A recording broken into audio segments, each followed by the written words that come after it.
Kebersamaan kita tidak berhenti saat pengumuman MK. Kebersamaan kita tidak berhenti saat pengumuman KPU. Kebersamaan kita akan jalan terus selama Republik ini masih memberikan kesempatan pengabdian. Dan ini ditandai pada momen pada hari ini yang dulu sebelum bulan September mungkin PKS dan PKB belum pernah satu ruangan bersama-sama secara sering, dan sekarang bareng-bareng terus.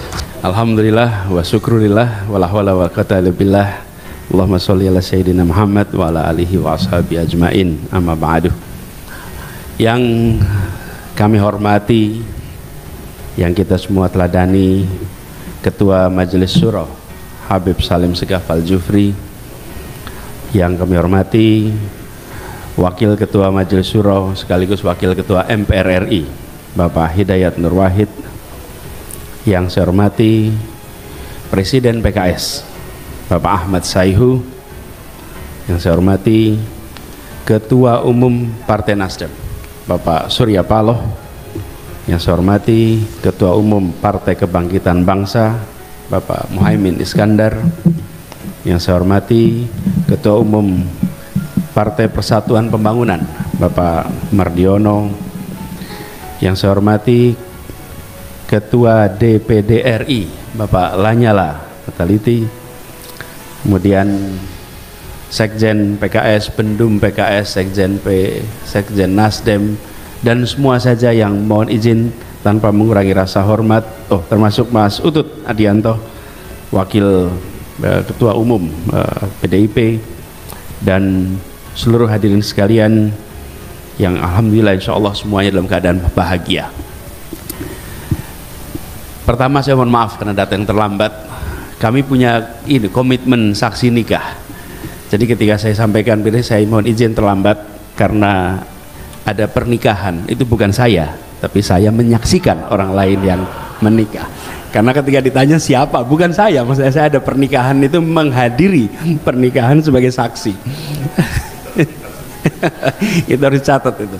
Jadi saya dan Gus Imin kebetulan ini adalah wartawan yang selama ini menempel selama kita kampanye. Jadi sudah agak lama pesan waktunya. Dan ketika datang undangan halal bihalal saya sudah sampaikan dan bersyukur sekali.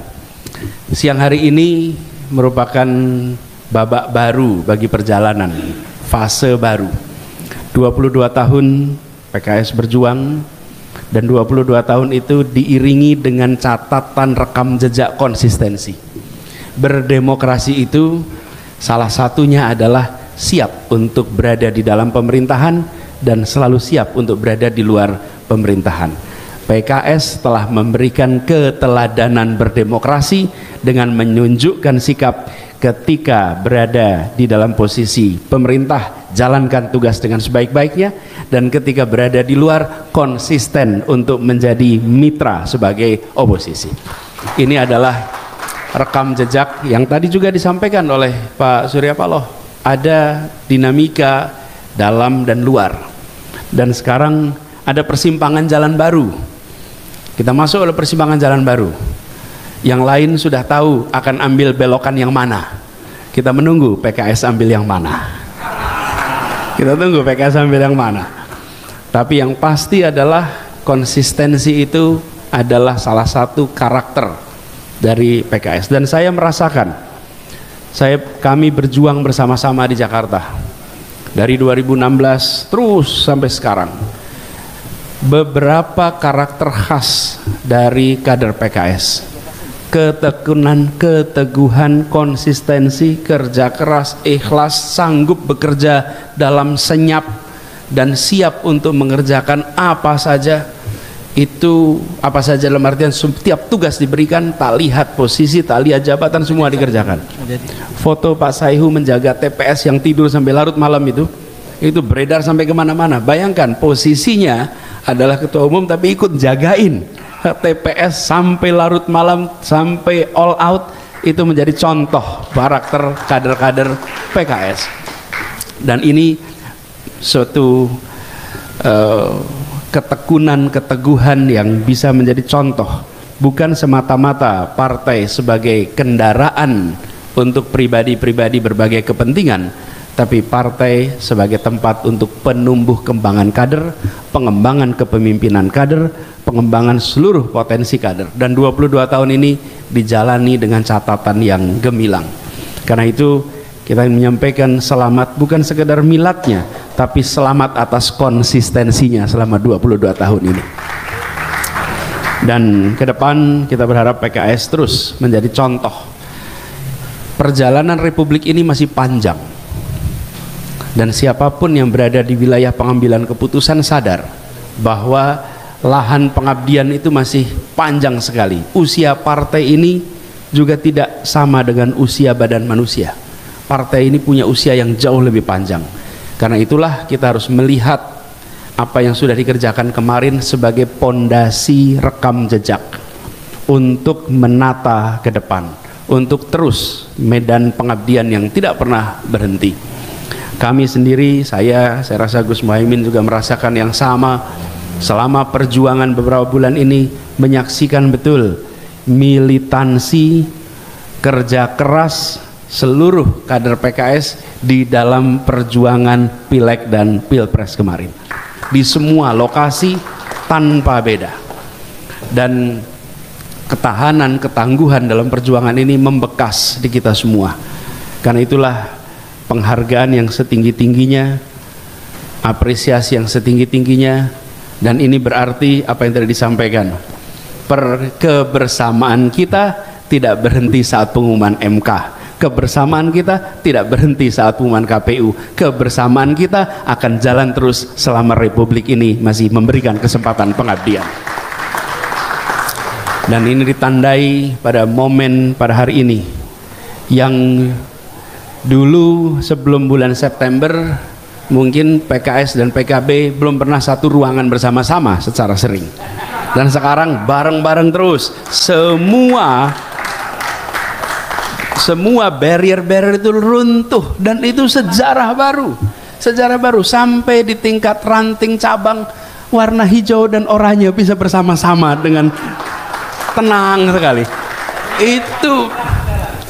Ini akan dicatat bahwa peristiwa 2023-2024 itu meleburkan kekakuan, melunakkan ketegangan, menjadikan sebuah kesatuan yang dahsyat. Dan ini akan dikenang di puluhan tahun ke depan. Peristiwa semacam ini, semua yang berjasa harus mendapatkan catatan pahala berlipat untuk ini semua, karena ini persatuan Indonesia yang dibicarakan.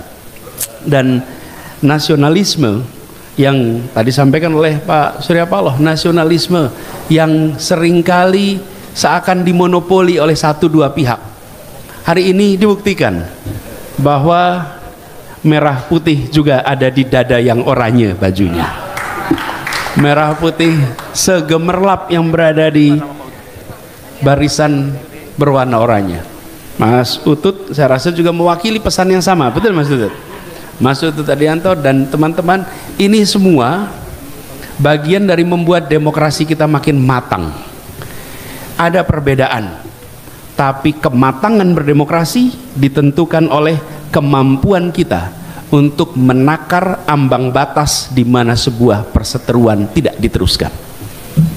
Ambang batas itulah yang membuat kita bisa dewasa.